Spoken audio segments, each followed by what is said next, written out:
دعوت اسلامی زندہ باد، دعوت اسلامی زندہ باد، دعوت اسلامی زندہ باد۔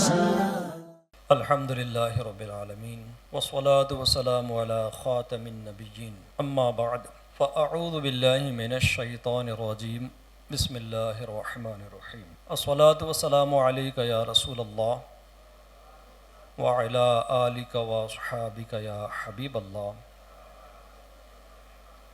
الصلاة والسلام علیک یا نبی اللہ وعلی آلک واصحابک یا نور اللہ۔ نبیوں کے سلطان صلی اللہ علیہ وآلہ وسلم، اللہ کے آخری نبی صلی اللہ علیہ وسلم پر درود پاک پڑھنے کے بے شمار فضائل اور برکات ہے۔ ہر درد کی دوا ہے صلی علی محمد، تعویذ ہر بلا ہے صلی علی محمد۔ درود پاک پڑھنا ایک عظیم بات ہے جس سے صرف دنیا کی نہیں بلکہ آخرت کی پریشانی بھی دور ہوتی ہے۔ تو درود پاک کی برکت سے دنیا کی مصیبتیں بھی ٹلتی ہیں اور آخرت میں بھی راحت ملتی ہے۔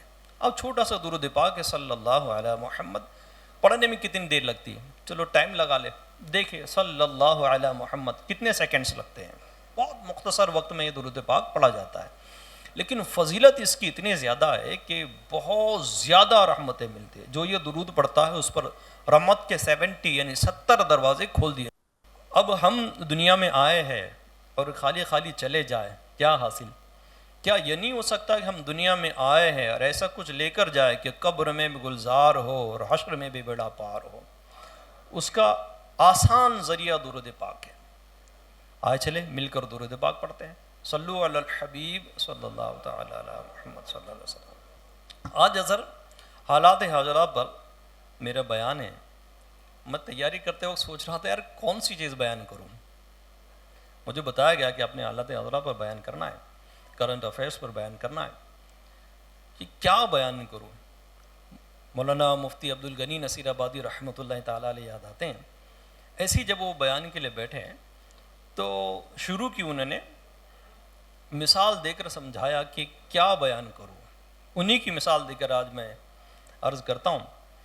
آپ رحمۃ اللہ علیہ نے فرمایا تھا کہ سارا ہی جسم گھائل ہے، زخموں سے چور ہے، اب ہر زخم یہ کہتا کہ ابتدا مجھ سے کرو، اب کس سے ابتدا کریں؟ چلے اسی زخم سے ابتدا کرتے ہیں جس سے دنیا بھی اور آخرت بھی برباد ہونے کا چانس ہے اگر وہ صحیح نہیں ہوا تو۔ کرنٹ افیئرس میں بزنس ہے، بزنس کے حالات دیکھ لیجئے گا، گھروں کے اندر کے معاملات کو دیکھ لیجئے گا، تعلیم کو دیکھ لیجئے گا، ایجوکیشنز کو دیکھ لیجئے گا، اور ہماری ایک بھاری تعداد کا الٹریٹ ہونا اس کو دیکھ لیجئے گا، اخلاقی کمزوریوں کو دیکھ لیجئے گا۔ تمام تر چیزوں پر بات اتنے مختصر وقت میں نہیں ہو پائے گی، لہٰذا میں نے آج 3 چھوٹی چیزیں میں نے لی ہے تاکہ میں ان پر بات کر سکوں اور ہم سب مل کر ہمارے معاشرے کے لیے، اپنی ذات کے لیے کچھ اقدامات کر سکیں۔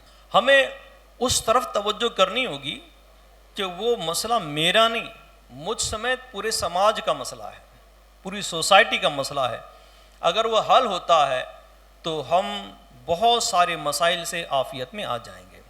یقین مانیں اس اجتماع میں آنے والے تمام اسلامی بھائیوں کو میں دعوت دوں گا کہ چلے تھوڑی دیر کے لیے آپ جتنے چاہیں مصروف ہو، رات میں سونے سے پہلے اللہ نے جو نعمتیں آپ کو دی، اللہ نے جو نعمتیں مجھے دی، ہم اس کا جائزہ لے لیں کہ اللہ تعالیٰ نے مجھے کیا کیا دیا۔ بہت ساری نعمتیں اللہ پاک نے دی، ان میں سے ایک نعمت اور اس کا تحفظ اور اس کے شکر کی طرف میں توجہ دلانا چاہوں گا۔ ہماری بڑی نعمتوں میں سے ایک نعمت اولاد ہے، اور اس وقت ایک اللہ کے ولی رحمۃ اللہ علیہ کا وہ قول یاد آتا ہے کہ انہوں نے ایمان کے خاتمے کے ڈر سے یہ جملہ کہا تھا کہ مجھے رشک تو اس پر آتا ہے جو پیدا ہی نہیں ہوا۔ برے خاتمے کے ڈر سے آپ نے کیا کہا؟ مجھے رشک اس پر آتا ہے جو پیدا ہی نہیں ہوا۔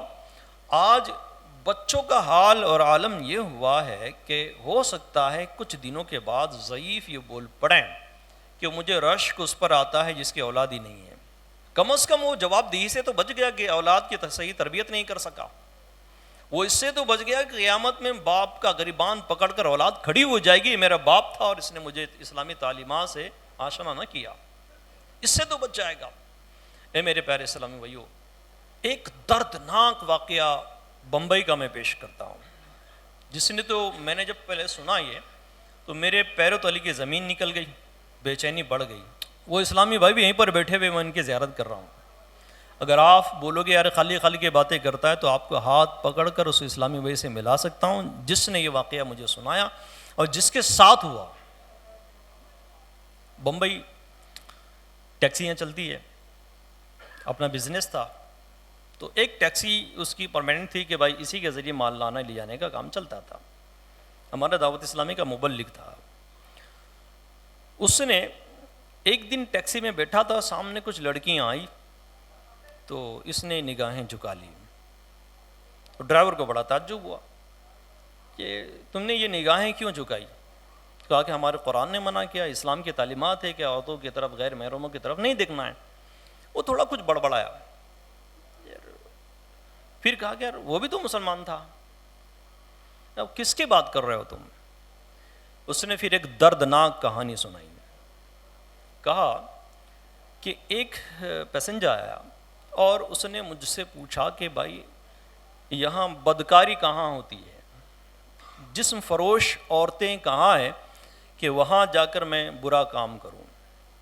تو میں نے اسے لیا اور ایک مسلمانوں کی گھنی آبادی والا، اپنے بمبئی کا ایریا ہے، نام نہیں بتاتا ہوں میں، بمبئی کا ایریا ہے، وہاں پر لے کر گیا۔ پہلی شاکنگ نیوز تو یہ ہے کہ اس غیر مسلم ڈرائیور، یا مسلمان غیر مسلم تھا، اس نے اس جگہ پر اس کو لے کر گیا جہاں مسلمانوں کی گھنی آبادی والا وہ ایریا ہے، جہاں پر جسم فروشی کا وہ دھندا چلتا تھا۔ سب سے خطرناک باتوں میں سے یہ بھی، ڈرائیور نے کہا کہ بھائی یہ فلاں فلور پر یہ ساری چیزیں ہوتی ہے، میں نیچے کھڑا ہوں، تم جا کر آ جاؤ۔ اس نے دنیا سے منہ چھپانے کے لیے رومال منہ پر لگایا تاکہ دنیا نہ دیکھے، اور یہ بھول گیا تھا کہ اللہ دیکھ رہا ہے۔ اوپر چڑھا، کچھ وقفہ ہوا، زیادہ دیر نہیں گزری، ہانپتا ہوا نیچے آیا، کار میں بیٹھا اور اپنے منہ پر مارنا شروع کر دیا۔ وہ ڈرائیور کہتا ہے بھائی یار کیا ہوا، بول جلدی سے، یا تو آگے چل یا تو اتر جا، لوگ میرے پیچھے پڑ جائے گے کہ میں نے تیرے ساتھ کیا کیا ہے۔ تو وہ تھوڑا ہانپتا ہوا بولا تھوڑا آگے چلو۔ آگے جا کر تھوڑی کار رکی، شانت ہوا، اس کو پانی بھی نہیں پلایا۔ کیا ہوا تھا؟ بولے بھائی مجھے جو لڑکیاں بتائی گئی اس میں میری بیٹی بھی بیٹھی ہوئی تھی۔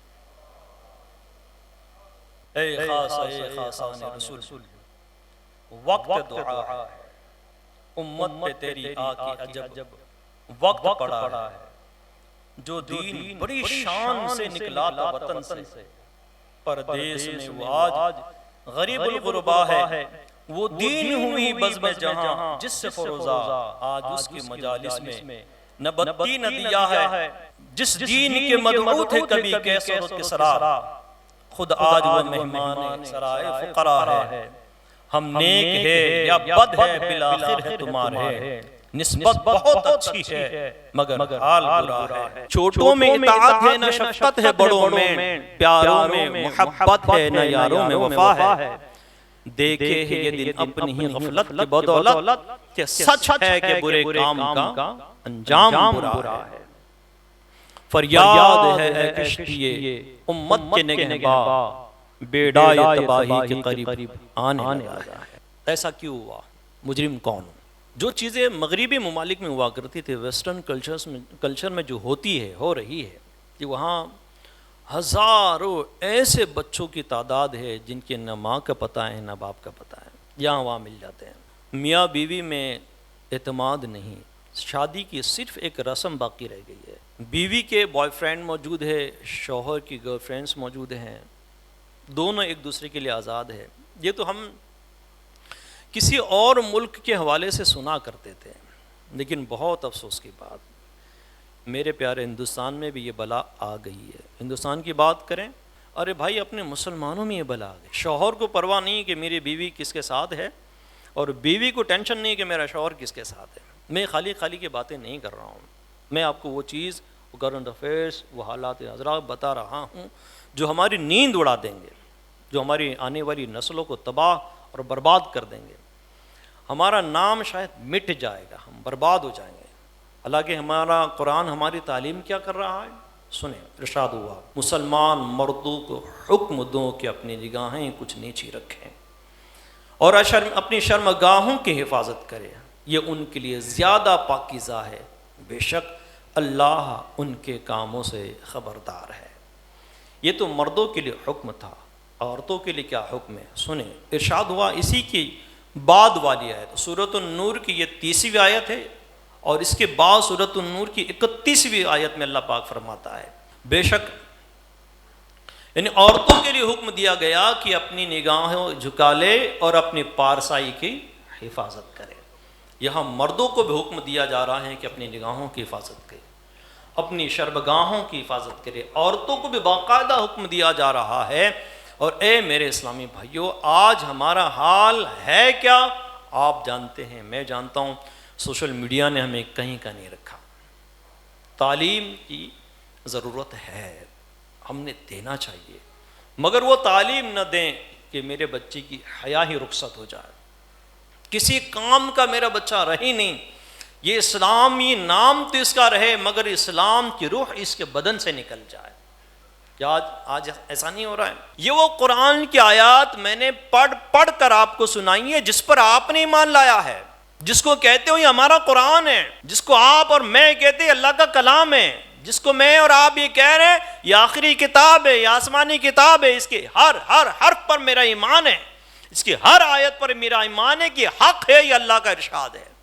وہ قرآن میں نے پڑھ کر آپ کو سنایا، اس میں واضح طور پر ارشاد ہو رہا ہے، بے حیائی کے تعلق سے بیان ہو رہا ہے، اور ہماری بہت بڑی تعداد، ہماری نوجوان نسل برباد ہو رہی ہے۔ باپ کے قریب رہ کر بیٹا اور بیٹی برے کاموں میں مبتلا ہے۔ ہم میں سے ایک بڑی تعداد ہے آج کل کیا کرنے میں مصروف ہے پتہ ہے؟ کمنٹس کرنا ہمارا کام رہ گیا ہے، الٹی سیدھی حرکتوں پر باتیں ہمارا کام کرنا رہ گیا ہے، اور باتیں بھی کیسی کرتے بتا حال کیا ہوتا ہے، بجائے آنسو بہا کر ذکر کرنے کے اور تدبیر کرنے کے، چائے کی ٹائم پر چائے پی پی کر باتیں کر رہے ہوتے، ہاں نا یار حال بڑا برا ہو گیا یار، کیا ہو گیا مسلمانوں کو پتہ نہیں۔ ارے بھائی یہ وقت وہ نہیں کہ تبصرے کرے، تذکرے کے، اور پھر آتے ہیں امام صاحب پر۔ امام صاحب نے جمعہ میں بیان کرنا چاہیے، امام صاحب جمعہ میں وضو کے 4 فرائض بھی سنائیں گے، امام صاحب جمعہ میں وہ آپ کو غسل کے فرائض بھی سکھائیں گے، امام صاحب جمعہ میں حلال و حرام بھی سکھائیں گے، امام صاحب جمعہ میں ایمان و عقیدہ بھی سکھائیں گے، امام صاحب جمعہ میں آپ کو ایموشن بھی کریٹ کریں گے کہ بھائی مسجدوں کی طرف آ جائے، امام صاحب آپ کو سب بتائیں گے۔ آپ کا باتیں آخری 5 منٹ میں خطبہ شروع ہوتا ہے یا تکبیر تحریمہ پڑھی جاتی ہے تب ہم آتے ہیں، اور پھر بلیم کس پر؟ امام صاحب پر۔ اے میرے بھائی ایسا نہیں ہے، ہمیں سنبھلنا پڑے گا، ہمیں ان حالات کا جائزہ لے کر اپنے آپ اپنی روش کو چینج کرنا پڑے گا، تبدیلی لانی پڑے گی۔ اگر ہم نے تبدیلی نہیں لائے تو بہت بڑی مشکل کا سامنا ہم کو کرنا پڑے گا۔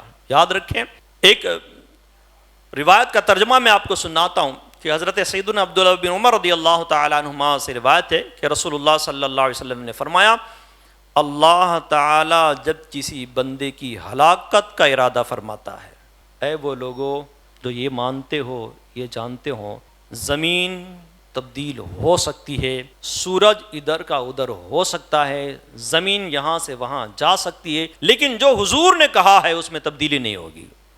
جو حضور نے کہا وہ حق ہے، وہ ہو کر رہے گا، اور جو حق ہے وہی فرمایا گیا۔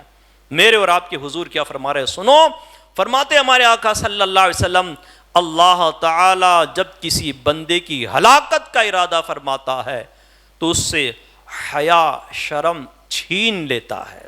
جب اس سے حیا چھین لے تو تم اس سے اس حال میں ملو گے کہ وہ مبغوض یعنی جس پر غضب کیا ہوا ہے اور ناپسندیدہ ہوگا، اور جب تم اس سے اس حال میں ملو کہ وہ مبغوض اور ناپسندیدہ ہو تو اس سے امانت چھین لی جائے گی، اور جب اس سے امانت چھین لی جائے تو تم اس سے اس حال میں ملو گی کہ وہ خیانت کرتا ہوگا اور اسے خائن قرار دیا جائے گا۔ جب تم اس سے اس حال میں ملو کہ وہ خیانت کرتا ہے اور خائن قرار دے دیا گیا ہے تو اس سے رحمت چھین لی جاتی ہے، اور جب رحمت چھین لی جائے تو اس سے اس حال میں ملو گے کہ وہ مردود اور ملعون ہوگا، اور جب تم اسے اس حال میں ملو کہ وہ مردود و ملعون ہے تو اس کے گلے سے اسلام کا قلادہ یعنی ہار چھین لیا جائے گا۔ ایمان کی بربادی کی سٹارٹ بے حیائی سے ہو رہی ہے، دنیا و آخرت کے خسارے کی سٹارٹ بے حیائی سے ہو رہی ہے۔ اب ہم اپنے جائزہ لے لیں، یوٹیوب پر اگر بری چیزیں دیکھنے کی عادی ہو گئے ہو یا دیکھ رہے ہو، پسند کر رہے ہو، تو پھر ہمارا ریڈ الرٹ جاری ہو جانا چاہیے کہ اللہ نے مجھے ناپسند نہیں کر دیا ہے۔ کہ بری چیزوں کو دیکھنا مجھے اچھا لگنے لگے تو گناہ مجھے راس آنا شروع تو نہیں ہو گیا ہے، میری بربادی کا وقت قریب تو نہیں آ گیا، میرے ہلاکت کا وقت قریب تو نہیں آ گیا ہے؟ میں کیوں اپنی آنکھوں سے حیا کو دھو رہا ہوں؟ میرے جسم سے حیا کا عنصر ختم ہو رہا ہے۔ ہمیں غور کرنے کی حاجت ہوگی۔ انٹرنیٹ کے ذریعے برے کام کرنے والوں، اللہ سے ڈرو۔ ٹھیک ہے، تمہارے ابا تمہیں نہیں دیکھتے، تمہارا بڑا تمہیں نہیں دیکھتا، اللہ سے بچ کر کہاں جاؤ گے؟ اللہ سے بچیں گے؟ اس نے تو ہر جگہ وہ دیکھ رہا ہے، وہ ہر جگہ سن رہا ہے، ہم کیا کر رہے ہیں، کیا ارادہ رکھتے ہیں، وہ دلوں کے بھید جانتا ہے۔ کہ ہم اللہ سے نہیں ڈریں گے؟ حالانکہ قرآن حکیم میں کئی مرتبہ اس کا ذکر ہوا ہے، واتقوا اللہ، اور اللہ سے ڈرو۔ اللہ خود فرما رہا ہے اللہ سے ڈرو، لیکن ہم ہے کہ ڈرنے کا نام نہیں لیتے۔ ہائے، دنیا والوں سے چھپ چھپ کر گناہ تو کیے مگر اللہ سے نہیں ڈر سکے۔ ہمارا حال پتہ ہے کیا ہے؟ ایک شخص سے برا کام کر رہا ہے اور وہاں سے پردہ تھوڑا سا ہلا تو ڈر جاتا کوئی دیکھ نہ لے، تو بندے کے دیکھنے سے ڈر جاتا ہے، اللہ کے دیکھنے سے نہیں ڈرے گا۔ جس دن تو اللہ کے دیکھنے سے ڈرے گا اور اللہ سے ڈرے گا، اس دن تو ہر گناہ سے بچے گا۔ اعلیٰ حضرت ہمیں سبق دیتے ہیں، چھپ کے لوگوں سے کیے جس کے گناہ، وہ خبردار ہے کیا ہونا ہے۔ ارے وہ مجرم بے پرواہ دیکھ، سر پہ تلوار ہے کیا ہونا ہے۔ بس دنیا ختم ہونے والی ہے، حیا کا فتنہ، بے حیائی کا فتنہ عروج بام پر ہے۔ کتنی بچیاں داؤ پر لگ چکی اور کتنی لگ رہی ہے۔ ابھی میرے شہر کی بات بتاتا ہوں میں آپ کو۔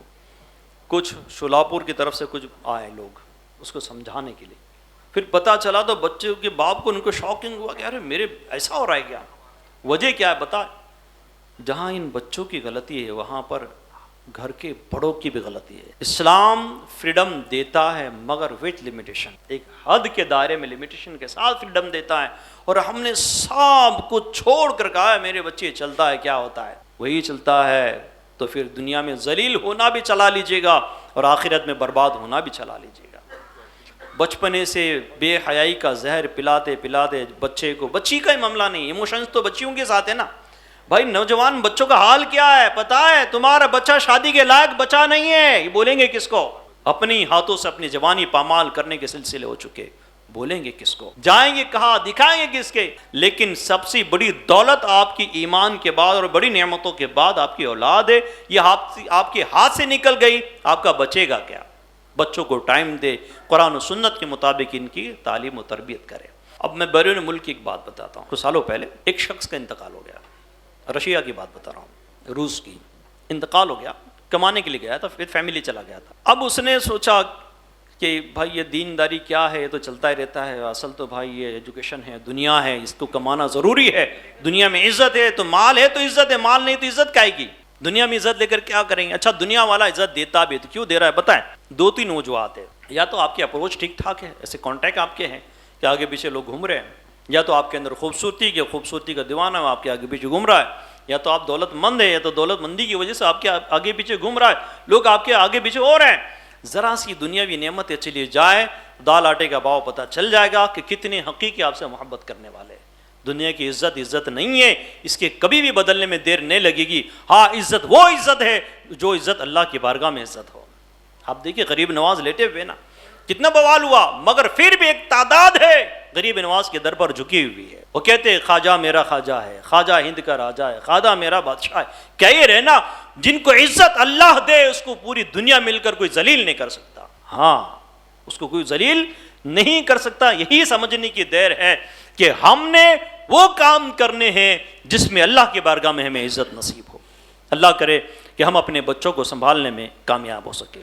جو حدیث میں نے پڑھی مال کے تعلق سے، اس حدیث کے تعلق سے شرح میں پڑھتا ہوں۔ حدیث کے الفاظ میری امت کا فتنہ مال ہے کہ شرح کرتے ہوئے فرماتے گزشتہ امتوں کی آزمائشیں مختلف چیزوں سے ہوئی، میری امت کی سخت آزمائش مال سے ہوگی. رب تعالیٰ مال دے کر آزمائے گا کہ یہ لوگ اب میرے رہتے ہیں یا نہیں. اکثر لوگ اس امتحان میں ناکام ہوں گے کہ مال پا کر غافل ہو جائیں گے. اس کا تجربہ برابر ہو رہا ہے. اکثر قتل و غارت غفلت مال کی وجہ سے ہوتی ہے. 70% گناہ علامہ لکھ رہے ہیں مال کی بنا پر ہوتے ہیں. اللہ عز و جل سے دعا ہے کہ وہ ہمیں مال کے فتنے سے محفوظ فرمائے اور ہمیں قناعت کی زندگی بسر کرنے کی توفیق عطا فرمائے. اب جتنے بیٹھے ہیں آپ مجھے بتائیے گا, مسجد میں جانے سے کون روک رہا ہے؟ مال نہیں روک رہا ہے. روزے رکھنے سے کون روک رہا ہے؟ مال نہیں روک رہا ہے. رشتہ داروں سے اچھا تعلق کرنے سے کون روک رہا ہے؟ مال نہیں روک رہا ہے. دو دوست آپس میں کیوں بٹ گئے پارٹنرشپ کے بعد؟ مال نہیں بانٹا نا. محلے میں لڑائی کیوں ہو رہی ہے؟ پراپرٹی کی وجہ سے ہوئی ہے نا. میری اتنی زمین تیری اتنی انچ میرے اندر, میری اتنی انچ تیرے اندر چلی گئی, اس کا قبضہ کر لیا اس کا قبضہ کر لیا. مال فتنہ ہے یا نہیں؟ اے میرے پیارے اسلامی بھائیوں, جس چیز کو فتنہ بیان کیا گیا کتنی بڑی تعداد ہم میں ہے, اس فتنے کو حاصل کرنے کے لیے سارا زور جھونک دیا ہے. حالانکہ خود کہتا ہے موت کا بھروسہ نہیں ہے, موت کا بھروسہ نہیں ہے, موت کا بھروسہ نہیں ہے کب آ جائے. یہ بھی مانتا ہے اور یہ بھی مانتا ہے کہ جو گھر میں بنا رہا ہوں اس میں رہوں گا یا نہیں پتا نہیں, جو بزنس سیٹ اپ کر رہا ہوں اس کا فائدہ مجھے ہوگا یا نہیں پتا نہیں, لیکن اس کے باوجود وہ مال کے فتنے میں گرفتار ہے. اے میرے پیارے اسلامی بھائیو, خدارا مال کمائیے گا مگر ایسا مال کمائیے گا جو مال حضرت عبد الرحمن بن عوف کے پاس تھا. مال کمائیے گا مگر وہ مال کمائیے گا جو عثمان غنی کے پاس تھا. مال کمائیے گا مگر وہ مال کمائیے گا جو ہمارے آقا امام اعظم ابو حنیفہ کے پاس تھا. مال کمائیے گا مگر وہ مال کمائیے گا جو ہمارے سوہنے پیر صاحب غوث پاک کے پاس تھا. غوث پاک بھی تو امیر تھے. ہم کیا بولتے ہیں بھائی میرے کو فرصت نہیں, بزنس شیڈیول اتنا پیک ہے, روزے رکھنے کے لیے, نماز پڑھنے کے لیے, عبادت کرنے کے لیے, قرآن پڑھنے کے لیے میرے پاس ٹائم نہیں ہے. 2 بیوی 2 بچے اور 2-4 بزنس کی وجہ سے ہم یہ کہہ رہے ہیں کہ ہمارے پاس ٹائم نہیں ہے. جانتے ہیں جس کے مرید آپ اور میں ہیں اس کا عالم کیا ہے. ہمیشہ غوث پاک کے نکاح میں 4 بیویاں رہی, 50 یا 51 بچوں کے باپ غوث اعظم ہے, اور پھر بھی تمام اولیاء کے سردار ہے. یہ تو ہو گیا اولاد کا اور نکاح کا معاملہ. بزنس غوث پاک کا اس دور میں انٹرنیشنل بزنس تھا, عالم سطح جہاز چلا کرتے تھے غوث پاک کے. اتنا سب ہونے کے بعد بھی نماز غوث پاک کی قضا تو کیا جماعت بھی نہیں چھوٹتی تھی, سنتیں نہیں چھوٹتی تھی, سب ادا کرتے تھے. اشراق, چاش, اوابین, تہجد سب پڑھتے تھے. کیا ہم غوث پاک کی غلامی کا ثبوت دیتے ہوئے مال کے فتنے سے اپنے آپ کو بچانے کے لیے یہ نہیں کر سکتے؟ اچھا میں مال کے فتنے میں ہوں یا نہیں کیسے پہچانیں گے؟ سمٹمز کچھ بیان کرتا ہوں پھر میرا بیان ختم ہو جائے گا. پھر اس کے بعد انشاءاللہ آپ کی دعوت اسلامی آپ کے لیے کیا کر رہی ہے وہ دکھایا جائے گا. اب مال کے فتنے میں مبتلا ہوں, اس کی کچھ نشانیاں ہیں. جیسے اب رمضان آ رہا ہے, یار رمضان آ گیا زکوٰۃ دینی پڑے گی. رمضان آیا بھی وہ تھوڑا سا حساب کتاب نکالو ان کے, ابا کتنا دیتے تھے؟ ابا نے حساب لگایا تھا دادا کے دینے سے, اور آپ نے حساب لگایا ابا کے دینے سے. زکوٰۃ دینے میں دل مار کر زکوٰۃ دی جا رہی ہے. مال کے فتنے میں مبتلا ہے. اللہ کی راہ میں دینے کی باری آئی ہے, منہ ٹیڑھا کر کے, یار سلیکٹ سیزن چل رہا ہے. ارے اللہ کے بندے ناشکری نہیں کر, اللہ نے کتنا تجھے دیا ہوا ہے. یعنی دنیا جیب میں ہونا چاہیے, دل میں نہیں. دنیا جیب میں ہو تو زیادہ حرج نہیں ہے, دل میں ہو تو تباہ کر دے گی. مال سے محبت مت کرو, اللہ اور اس کے رسول سے کرو. آپ جتنا زیادہ اللہ رسول سے محبت کریں گے اتنی زیادہ دنیا بھی روشن ہوگی اور آخرت